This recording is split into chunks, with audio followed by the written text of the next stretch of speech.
I don't know if they still do this because I don't watch much TV anymore, but it used to be that if you were watching The Walking Dead, the commercials you saw were related to, or, you know, like it's a commercial for Heinz ketchup, but they're little zombie ketchup bottles or whatever. That continuity, like, it's funny and it's cute, but it's also brilliant because you're maintaining continuity with where I'm already psychologically primed to accept messaging. And Meta's built that way naturally.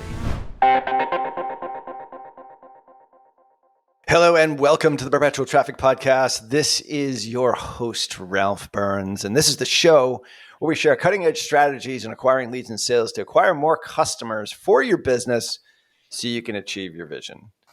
And Kasim, today was supposed to be a What's Working Now episode with boy band rock star Israeli assassin Kobe Topaz, but not to make light of the situation at all, because it is a very serious situation because of what's going on in Israel. He was actually called up. He is in the Army Reserve. He's a former Special Forces guy.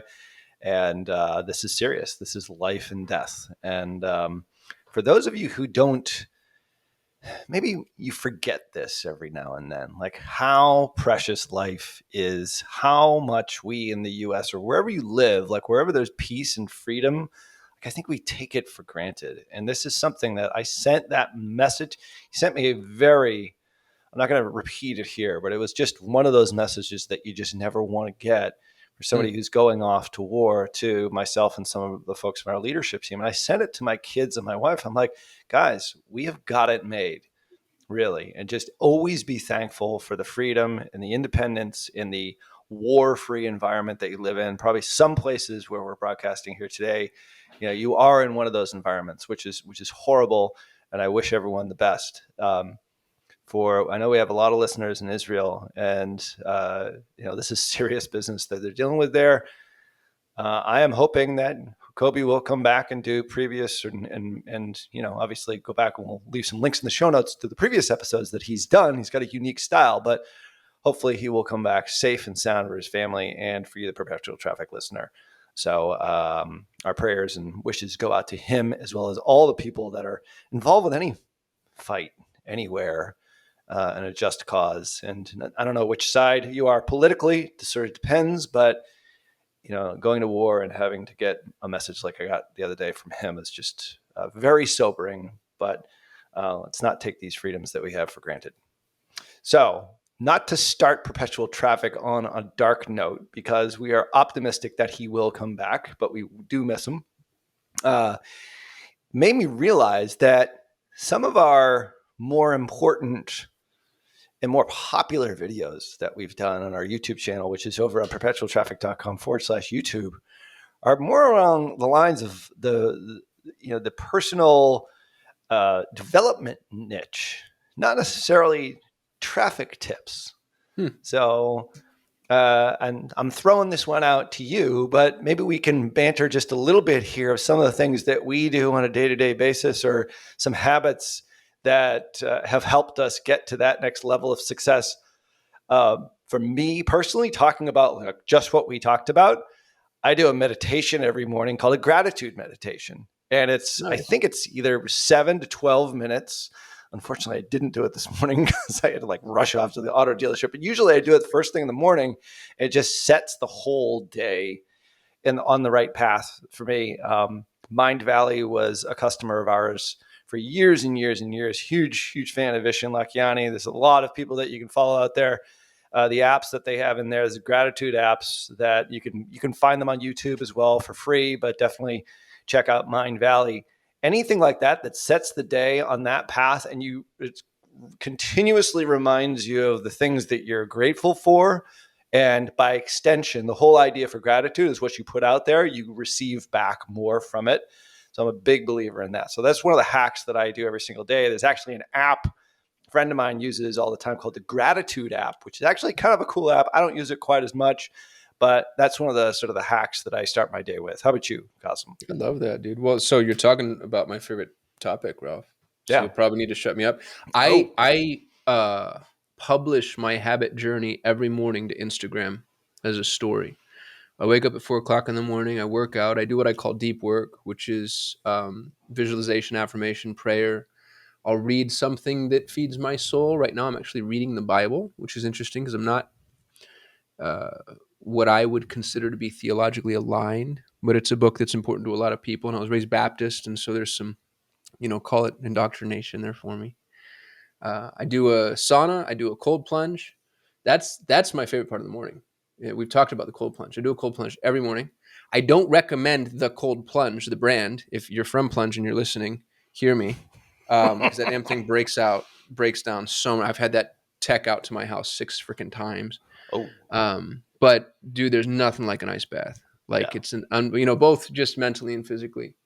Um, and I do the gratitude journal too. I was encouraged by a friend who's on this podcast, Christine Marie. Hmm.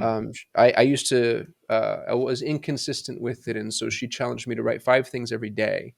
And Yeah. I've been tracking since she told me. And I think as of this morning, I'm on number 1,415, um, Wow. which is kind of fun. You know what I It's mean? pretty Like cool. it's only been this year, obviously, but um, I think over time you'd start to then extrapolate that. You'd start to build up things and you realize how much you have to be grateful for, to the point that you made at the beginning of the show.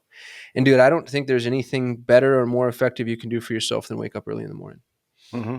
There was a really interesting study. It was a multivariate study of outstanding successes across every potential level of analysis. So they had like, CEOs, obviously entrepreneurs, but also like military generals and Olympic athletes. And the one common denominator among all of them is waking up 2 hours before their peers.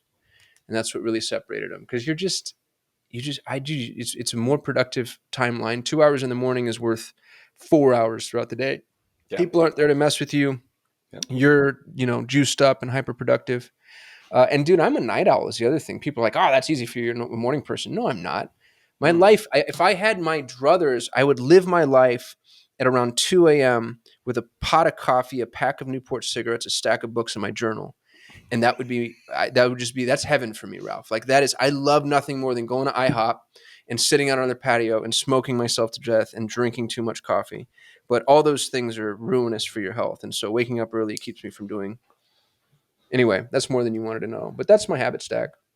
And so to get up at 4, I know we've Yeah. talked about this before, but it's probably like the last time we did a live podcast together. We're going to try and do one next week because we're actually Yeah. together We're going next to be week in in Cancun. Cancun together. We're going to be like, I hope we can, because there's going to be all kinds of, super smart people there. And we'll bring a lot of that juicy goodness over to Perpetual Traffic, hopefully next week. But the last time I think we spoke, we talked about like all the habits and what you do.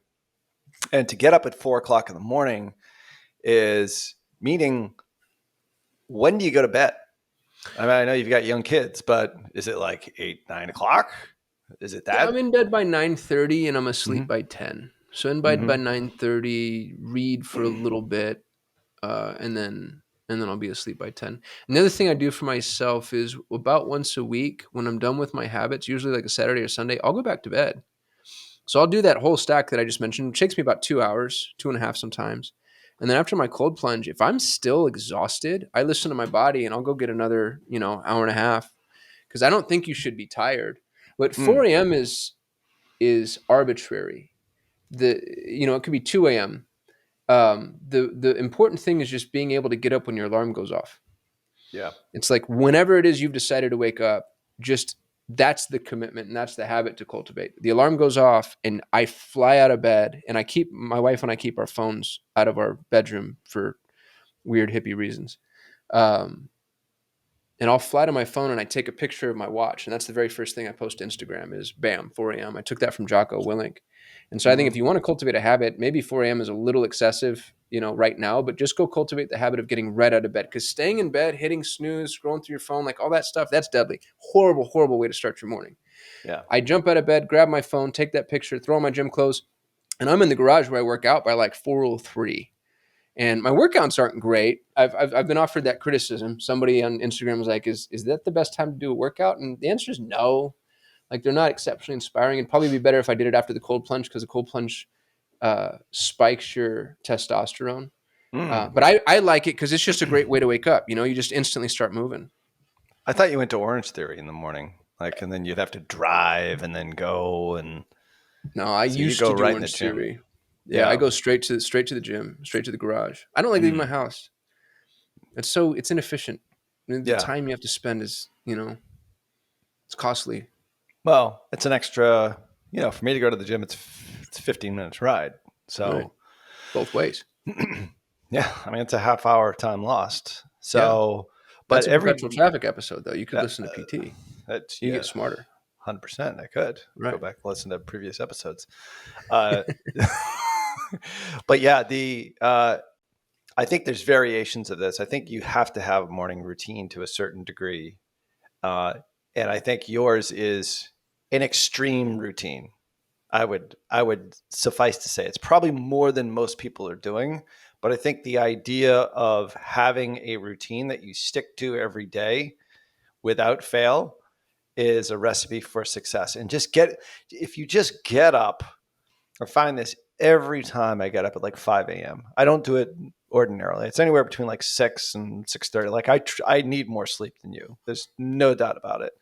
And then I look at my Whoop, which is the thing that sort of I like. It's all about recovery and strain and sleep and all these other sorts of things, which I really do like. Sometimes I don't know how accurate it is. It tells me I need a certain amount of sleep, and it's Hmm. more than 6 hours, 100%. So I couldn't do what you're doing unless I went to bed earlier. So you do have to listen to your body. I think that's one of the things, especially with the health issues that both of us have had the last couple of years. It's like you do have to listen to your body. If 4 100%. a.m. working out is too much for you, then you shouldn't do it. Yeah. Well, and I've So taken things too far too. I've, learned that lesson a couple of times. So that's probably good advice for everybody listening. at the very least, the cold plunge idea, like I swear to God, like this makes such a difference in my productivity. It doesn't work quite as well in the summer because the cold isn't so good in the shower, but going from hot to cold in the shower, and we've talked about this before on the show, it's a hard thing to do, but I did The it this shower is harder morning than the plunge for sure. because you have to physically stand there Yeah. and turn around. We've talked about that a little bit here on the show before, but I'll tell you what, that wakes you like you that and a cup of coffee. I'm a huge coffee guy, like really good coffee. Like I am ready for the day when I do that. So, I mean, at the very least, have some kind of routine. Some of these apps are really, really good for it. Like I said, I have the dictionary app, so I learn a new word every morning. There's that. Then I've got like this gratitude app, and then Mind Valley and or YouTube videos. There's a 6-phase meditation by Vishen Lakhiani, who I love. That's about 20 minutes. If I only have like 10 minutes, I do like this other gratitude meditation by Tom Cronin, who I really, really like. Some people can't stand him, but I actually think he's really good. And he's also got a YouTube video. But it's like starting the day that way, your mind is just so clear. Even Hmm. if you don't work out, I'm more of a nighttime workout guy. I do it in the morning when I'm traveling, and I actually feel so much better. Like next week Yeah, when but we're you in, really work out, right? I mean, you lift heavy weights. That's your yeah, yeah. Yeah, But my like workouts next, uninspiring. Like you'd make fun if you saw my workouts. well, it's about like moving the body. I think is the important part to it. Right. It's like if I get up and I have motion immediately in the morning, I almost think like I'm getting that benefit. The cold shower definitely makes me move. I'm like, it gives you that jolt. So it's almost like artificially doing it. But yeah, it depends on what types of workouts that you do, really. But next week when we're in Cancun, I'll probably be down the pool at like 6 a.m. Doing Mm. laps, which is great. I love Oh, that. dude, I'm cold plunging in Cancun, by the way. Oh, really? Yeah, Okay. my it's an all-inclusive resort, which Yeah. means you can ask for really obnoxious things. And my EA figured out that they'll bring me the ice that I need in the morning. So I'm gonna get the bags of ice brought. Uh, Oh my God, that's and awesome. and I'm gonna try to talk some driven members into doing cold bath with me. So you'll be one of them. All right. Well, that'd be like the perfect thing for me to do, like right after a swim, Yeah. too. So we'll coordinate on that. So anyway, the intro to today's episode is taking a long time, but these are the things we're noticing people really respond to. So we're going to leave links in the show notes for all this stuff so you can get those resources. And of course, you can watch us over at perpetualtraffic.com/YouTube over on our YouTube channel. That's where a lot of these videos and snippets of stuff come through our shorts, which are getting some pretty good momentum here recently, which is really cool to see. Today, shifting gears to things traffic, things digital marketing, I just came back from the Meta Brand Building Summit in New Mm. York City. First one that they ever did. So say Brand Meta Building seems to be doing a Summit. bunch of events. Is that new or am I off base here? It's a relatively new thing. They would do like one a year. They do their G, whatever, F8 conference or whatever, like the developer conference. But Mm. now they're doing it for agencies and for companies. So we actually met one of our biggest customers there, which is great. Spent like a full day with him. Spent some time in the Meta offices after that with some of the agency people there, really getting sort of an understanding of what's going on in the industry. But this is their first brand building summit, which we're going to be breaking that down today. And you might thinking to yourself, brand. I'm a direct response. I'm a performance marketer. Well, Are you really? I've never are you really known what really? brand building means, to be honest with you. Like, what Yeah. does that mean? I think what Meta is seeing is that the trend, and we've talked about it here, is performance is always going to be there, but brand performance or brand performance is sort of the new buzzword in I the hate that word industry. so much.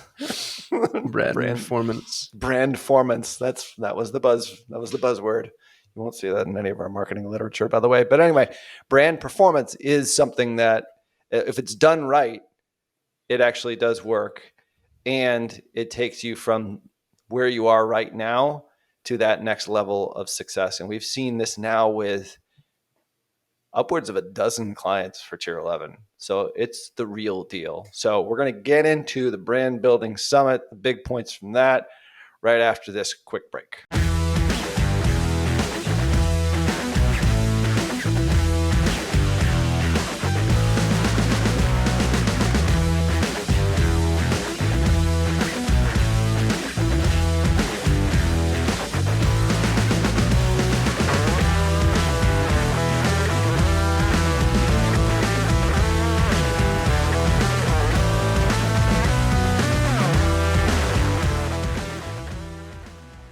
All right, we are back here. We're going to be talking about the Meta Brand Building Summit that was held this past week in New York City. I was fortunate enough to attend that. And, when you go to these conferences, Kasim, it's always funny because, and I told our customer, I was like, listen, there's going to be a lot of fluff, and there's going to be a lot of their agenda. Mm.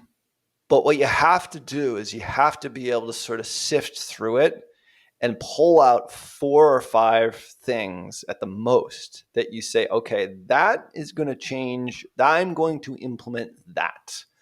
So wrapped in this big fluffy package, and there is a lot of it. It is like some real nuggets. So hopefully we'll be able to pull some of those things out here today.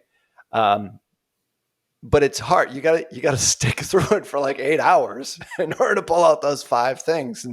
And the first hour or so was kind of like, I kept looking over him. He's like, I don't know. And then all of a sudden there's the speaker that came out, and then another one. He's like, whoa, I have my 4 or 5 things. So Mm. true to form, like it did actually happen. So, but you do have to sort of sift through it a bit. Who's And speaking with these summits? Is it all Meta employees, like, internal mothership, or are they bringing in? Okay. yeah, it's mostly internal mothership people. So they have an agenda. Okay, like they've got a bunch of performance advertisers in the room, right? They know that Meta. This is the big takeaway.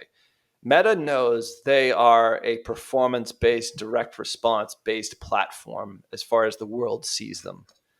The world does not see them as a brand building platform.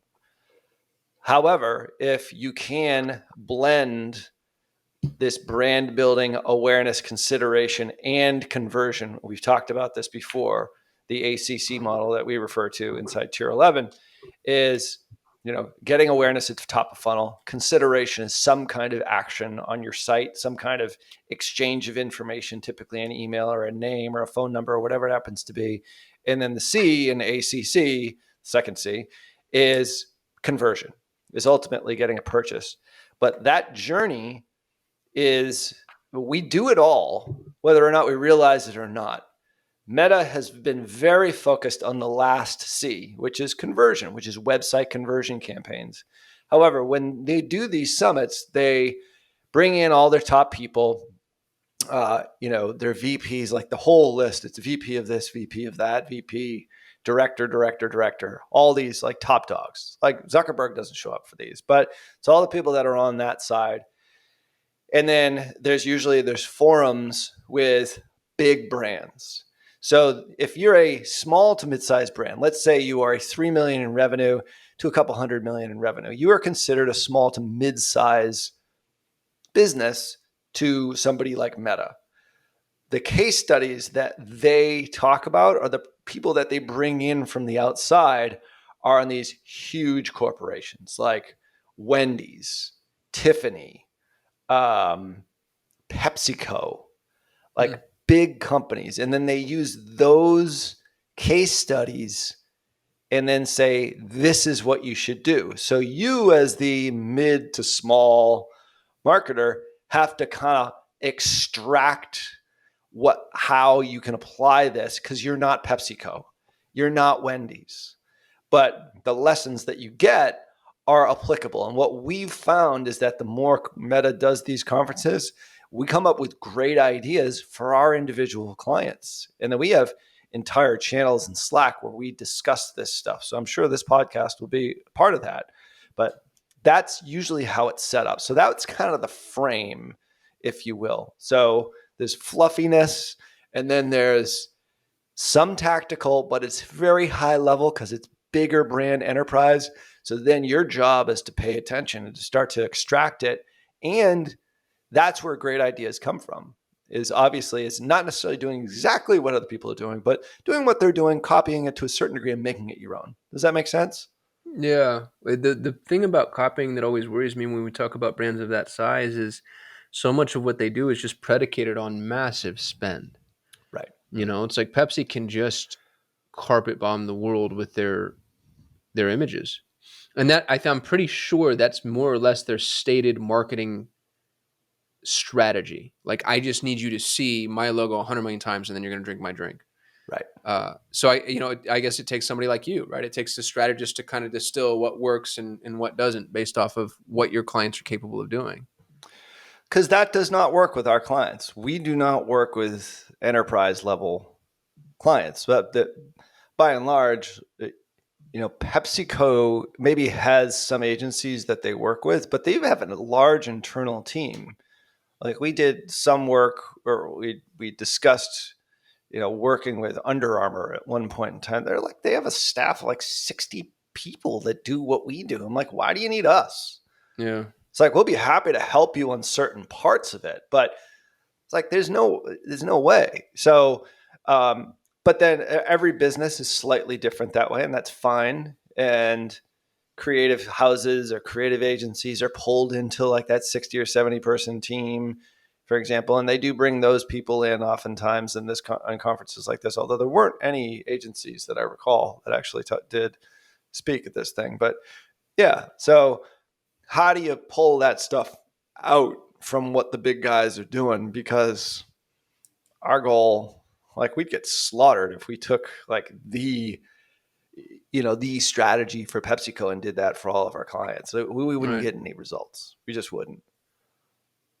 So that's kind of the big play here. So I don't know if you pull out one thing from today's show, is this is where Meta is going. This is where we have been going for about 6 months now.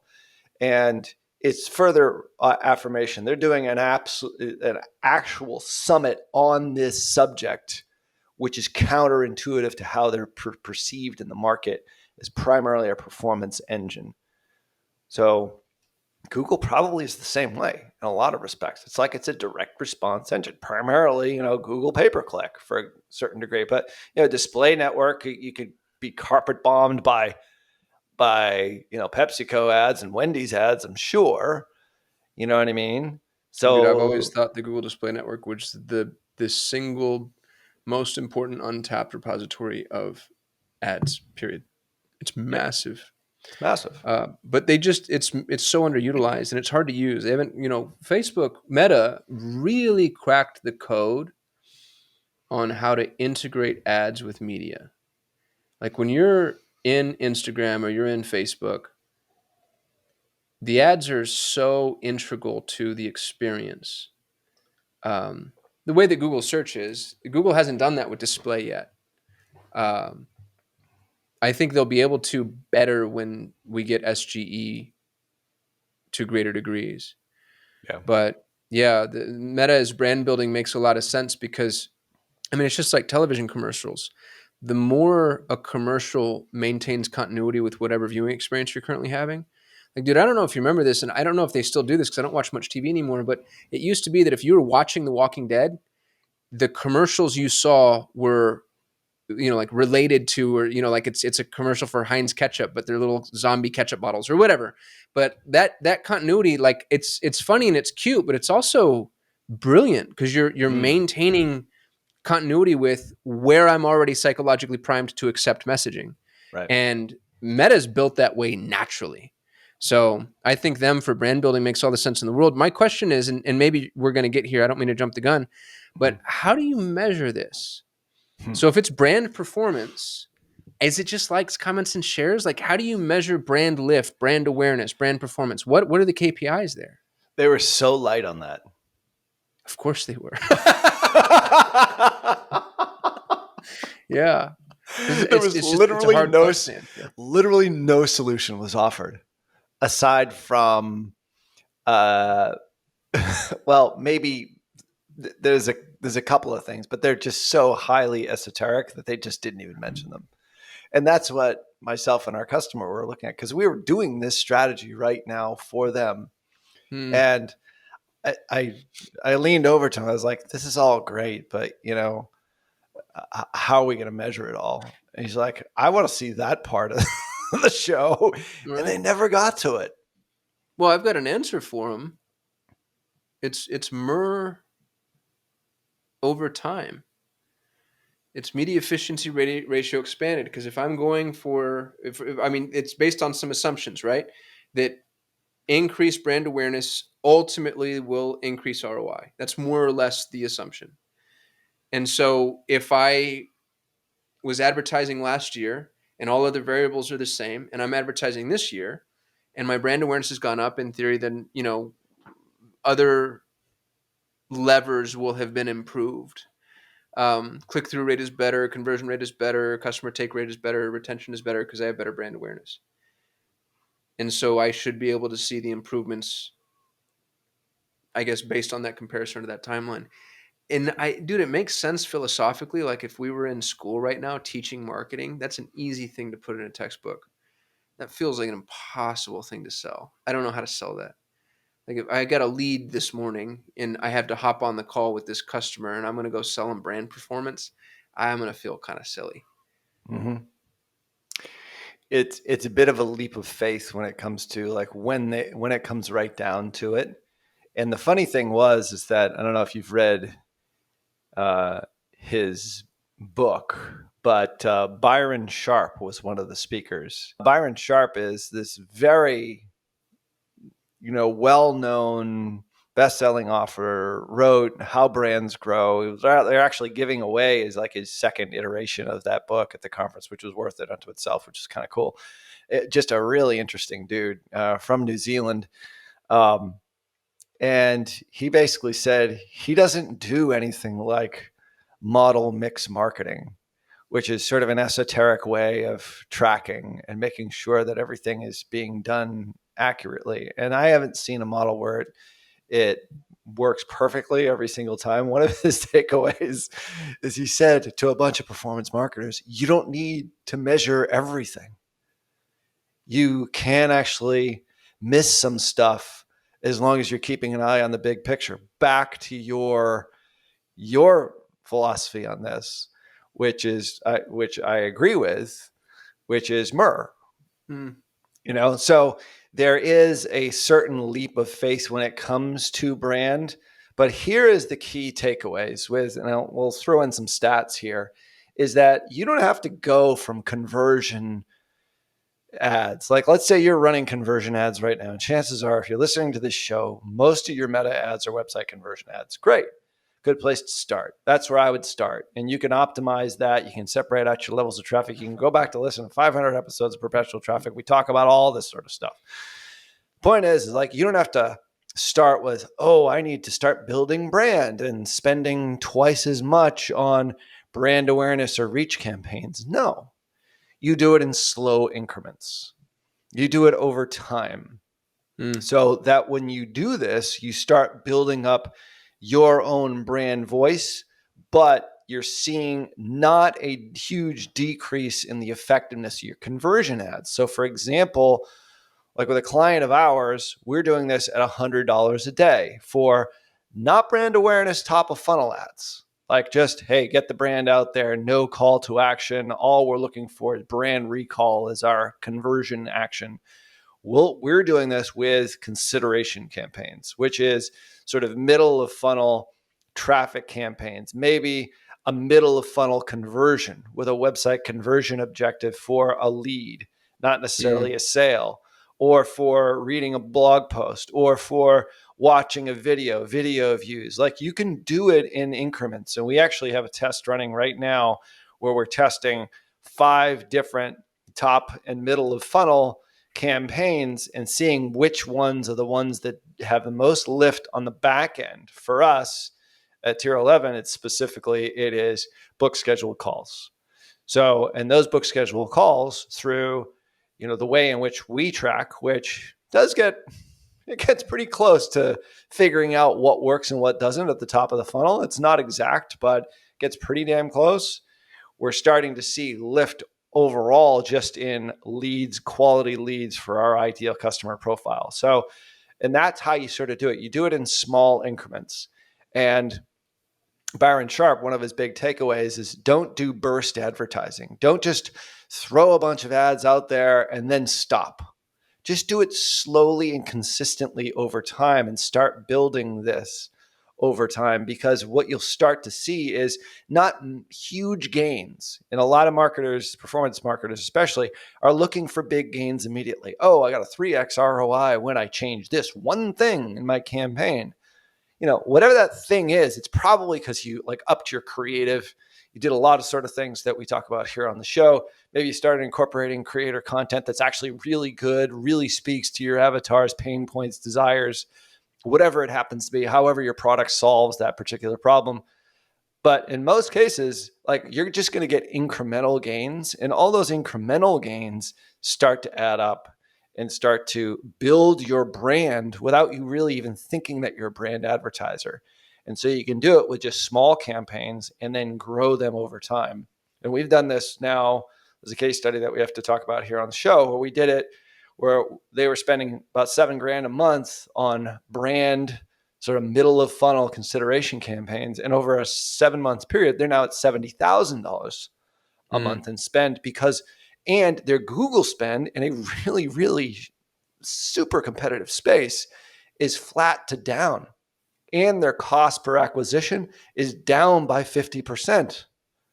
So stay tuned for that episode, because that's going to be one I think you're definitely going to want to listen to, where we're applying all this. Well, what I'm trying to do right now is just sort of shift your mindset. And yeah, we've gotten some comments from some people saying like, yeah, stop talking about the bloody red ocean of website conversion campaigns and high intent keywords. Bullshit. You know what? Screw that guy. Because the point is you should be talking about this, because that's where everything's going. CPMs in those spaces are not getting any cheaper. Yeah, it's not going to get better. You can offset it with this. What we're seeing now is when we start to blend in consideration and awareness campaigns, our overall CPMs are decreasing because we have less reliance on the areas where there's more competition. Does that make sense? That does make sense. Yeah, and you said it earlier, but there's a leap of faith required, because you have to commit a longer period of time than you'd be able to attribute conversions to anyway. Right. We're used to saying, in the standard narrative in the very beginning, it was 30 days. Now it's 90 days. I'm sure it's going to get longer than that for conversion marketers. But you have to wipe your slate there a little bit and not think in those 90-day epochs, because that's not what this is at all. Which in a really interesting way, man, you have to be so confident in your core assumptions. You Yeah. have to be really confident in what you're offering. You have to be really confident in who you're targeting. You have to be really confident in your messaging. Like this, you know, peels all the way back. It's funny because before the show we were talking about Mad Men. This is Don Draper stuff, man. Like you just have to feel really confident about your approach, because you're going to be putting a ton of weight, a ton of money, and a ton of time behind that approach without any indications of any formal indications of success. Yeah. It is a little bit of the longer game. What I'm saying is to people who are resistant to this is coming. Well, what other choice do you have, really? You don't have much choice. Yeah. You know, there's almost 4 billion people monthly on this platform. 4 billion. Like there's 3.8 billion people on Meta platforms every single month. That's half the planet. Mm. And Well, advertisers, half of the planet is living on less than $2 a day. So we'll say that Meta has 100% of the commercially viable planet. good point. I don't think there's much more expansion you can really do. Yeah. George Friedman talks about this. I just read his book, by the way. It was phenomenal. Where is it? I think it's The Storm Before the Calm by George Friedman. And he's a geopolitical strategist who's very middle of the road. He's not like a sensationalist, like a Peter Zeihan, or even like a Ray Dalio. Like he views things a little bit more calmly. And what he said about technology was so impactful. He said that technology will only have the economic impact consistent with its ability to make changes in our day-to-day lives. And so in the very beginning, something like Meta rolls out, or Facebook, or before Facebook, Friendster, or whatever, and the impact that had on our lives was staggering. And so it has a staggering impact on one person's life. So there's the x-axis, let's say, but then there's the number of people who can it impact. So there's the y-axis. And so now it's the amount of impact per person and the number of people impacted. And when you see things like that, you see this opportunity to exponentially impact humanity, but it tapers. Yeah. And we just saw, kind of like you just said it, man, it's the end of the taper. Yeah. So, and with the taper comes stasis, and with stasis comes efficiency, and with efficiency comes massive commoditization.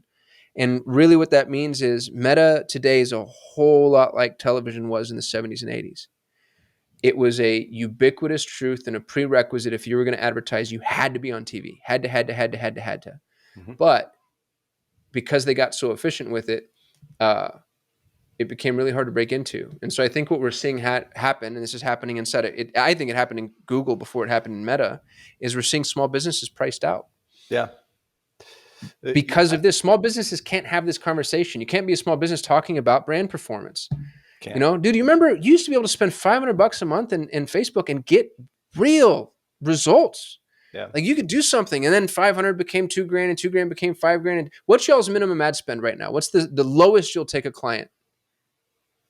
I mean, we'll start brands that don't have any spend, but have that's a trick question. Okay.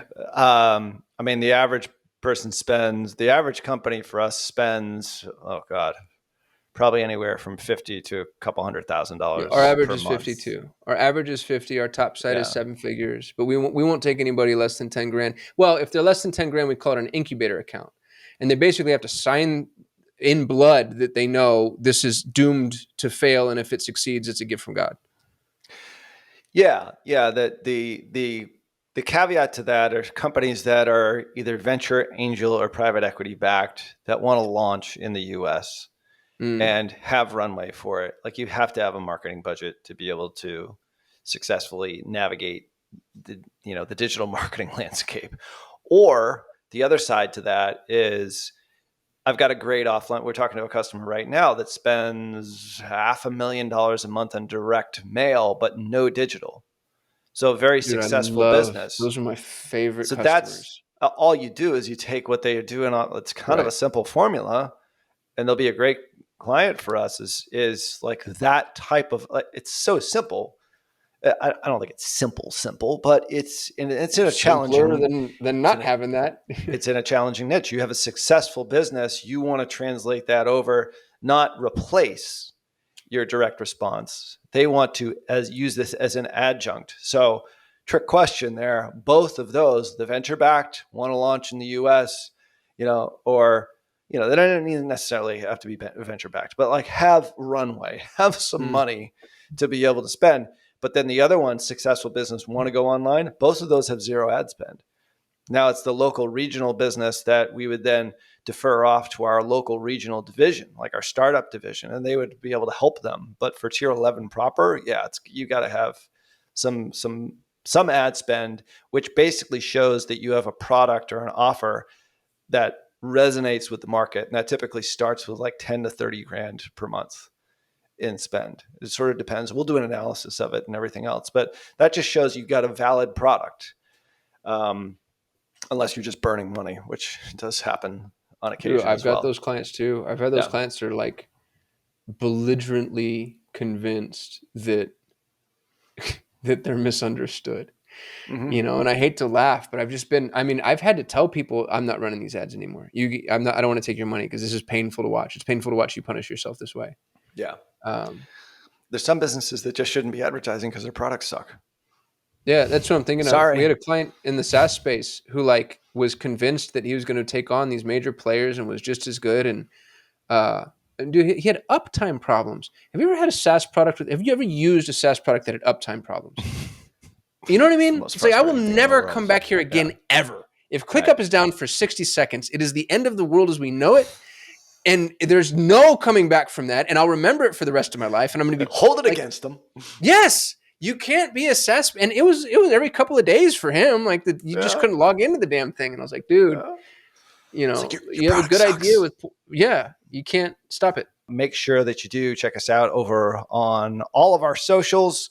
Leave a rating wherever you listen to podcasts. You can follow me obviously on LinkedIn and Kasim at Kasim Aslam on every social media known to mankind. Check out our YouTube channel at perpetualtraffic.com/YouTube. Also, check out our sister podcast, The Customer Acquisition Show, which is getting quite big right now, Kasim. It's not hosted by us, probably better co-hosts, but you can check that out over at tier11.com or just search for it in any of the podcast apps, wherever you listen to podcasts. All resources and show notes will be over at perpetualtraffic.com. On behalf of my awesome converted to Meta co-host, Kasim Aslam. Peace. Until next show, see ya.